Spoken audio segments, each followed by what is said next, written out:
سورہ کافرون مکیہ ہے، اس میں 6 آیتیں ہیں اور 1 رکوع۔ اعوذ باللہ من الشیطان الرجیم، میں اللہ کی پناہ میں آتا ہوں شیطان مردود سے۔ بسم اللہ الرحمن الرحیم، اللہ کے نام سے شروع جو نہایت مہربان رحم والا۔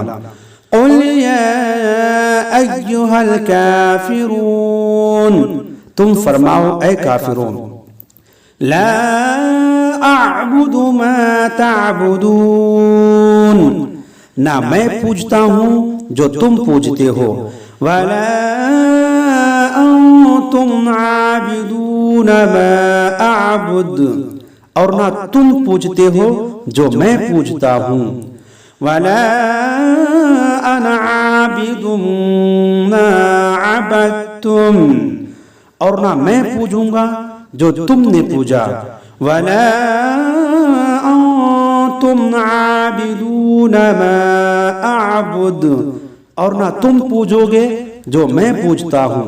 لکم دینکم ولی دین، تمہیں تمہارا دین اور مجھے میرا دین۔